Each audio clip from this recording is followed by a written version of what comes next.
Buenas noches con Miguel Noche. Esto es Conclusiones Irresolubles. Tenemos un mercado de la energía solar que es el fotovoltaico y que lleva mucho tiempo cayendo de precio, lo cual es fantástico para que cualquiera pueda aspirar ya a ponerse su instalación de autoconsumo. Pero qué bonito sería que pudiera dar otro paso más en cuanto a rendimiento de las células. Conclusiones Irresolubles con Miguel Noche.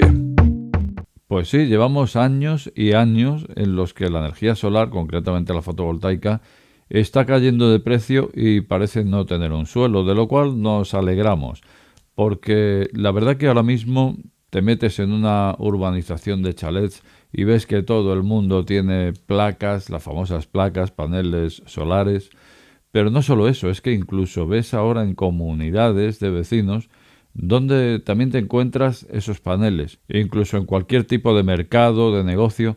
En fin, digamos que están proliferando, porque ya sí están en precio y en este momento sí se podría decir que la energía solar está en auge, la fotovoltaica.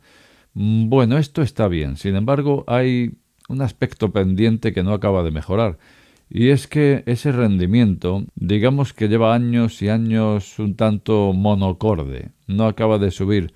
No pasa ese 20-22%, que sí, que luego el laboratorio es un 25%, pero en la calle del 24% pues no te pasa.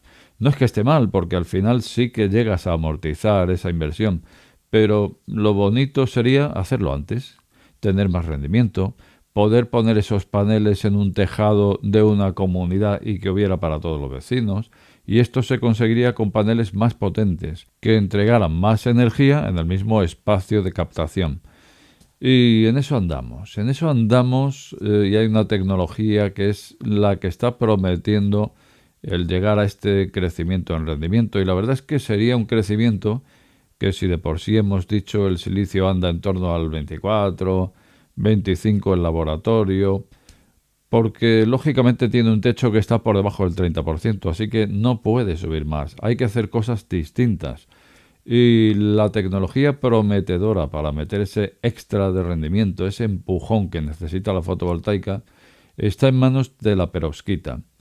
La perovskita, recordamos que eran materiales cristalizados y que a modo de capa se podrían sumar a esas capas de silicio, y lo que haría sería un suma y sigue del espectro que está captando esa lámina de silicio que es la oblea, la célula fotovoltaica. Pues en este caso, si al silicio, que ya tiene su rendimiento inferior a ese 29%, le sumamos otras capas de esas perovskitas que recojan de otros segmentos del espectro electromagnético, entonces sí, iríamos sumando, y nos dicen que incluso se podría llegar a un 40% de rendimiento, lo cual, amigo mío, ahí tendríamos ya unas células importantes, unas células de futuro. Bueno, pues en esto está la perovskita y es la tecnología llamada a hacer esta evolución, este salto evolutivo dentro de la fotovoltaica. Pero llevan años y años y no ocurre ese salto. ¿Por qué no ocurre ese salto? Pues ocurre que la perovskita sí tiene mucho rendimiento, pero ocurre que se degrada al contacto con el oxígeno, al contacto con la humedad, al contacto con la luz, pero bueno, o sea, un material que se degrada al contacto con la luz en una célula fotovoltaica. Esto es como aquel que decía, hola, ¿está tu padre en casa? Dice, sí, pero está borracho como si no estuviera. Pues es que así es la cosa. Y es que si tenemos un material que va a rendir mucho más ante la captación fotónica, pero se degrada ante la captación fotónica, pues ¿cómo se come esto? A lo mejor se te ha ocurrido decir encapsulándolo. Ya, es que desde el principio están encapsulándolas y aún así se degradan. Esa es la asignatura pendiente que tienen. Si fuéramos capaces de resolver esto, lo tendríamos. Pero es que resolver esto, ya te digo, o sea, tienes que captar luz y te degradas con la luz. Es que es muy difícil. Entonces, si es tan difícil, tenemos por otro lado varias cuestiones.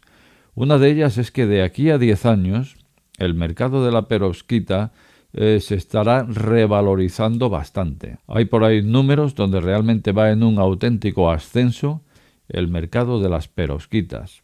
Curioso, ¿no? Es como si se diera por hecho que va a terminar funcionando.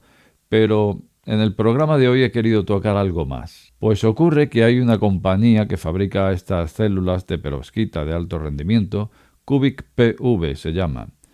Y también resulta que esta empresa, Cubic PV, es uno de los activos de inversión de Bill Gates.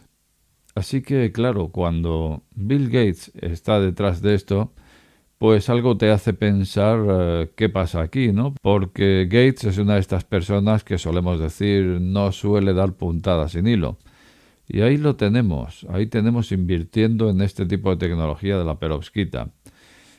De forma que te planteas, ¿realmente tiene futuro este asunto de la célula de silicio de perovskita? No lo tiene. Y entonces vas a estos dos aspectos. Por un lado, ya digo, un pronóstico de aquí a 10 años que se multiplica el valor del mercado. Y por otro lado, un inversor del calibre de Bill Gates. Y una vez que esta persona entra en escena, pues a mí se me ocurren varias cuestiones, porque recuerdo cuando estaba metido en otro proyecto que tenía entre manos, y era ni más ni menos que tapar el sol. Si no literalmente, pues desde luego sí con determinados gases, con determinada capa que en definitiva lo atenuaría.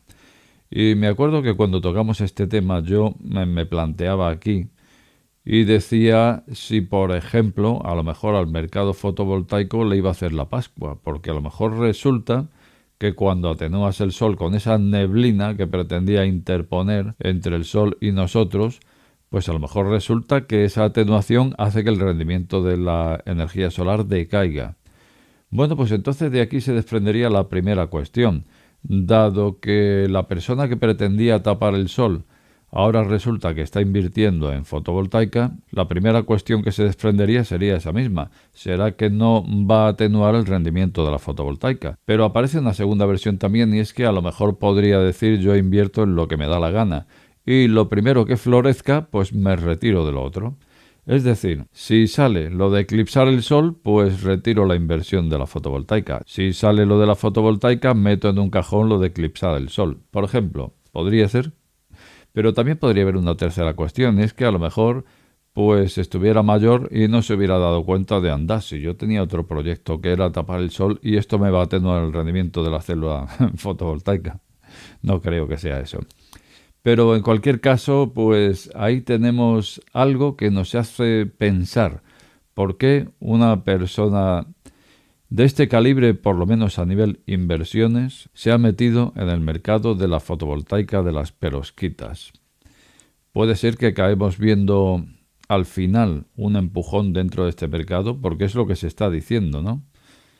No lo sé, no obstante, será una de esas cosas que seguiremos mirando aquí con lupa, como solemos hacer. Como de costumbre, te invito a dejar tu opinión más abajo. Por cierto, y hablando de fotovoltaica, si te habías planteado poner una instalación, ya sabes que podemos pedir un presupuesto o incluso si no puedes ponerla por cuestiones de espacio, siempre se puede invertir en esa energía renovable que viene a ser lo mismo, porque acabaría descontando del recibo de la luz.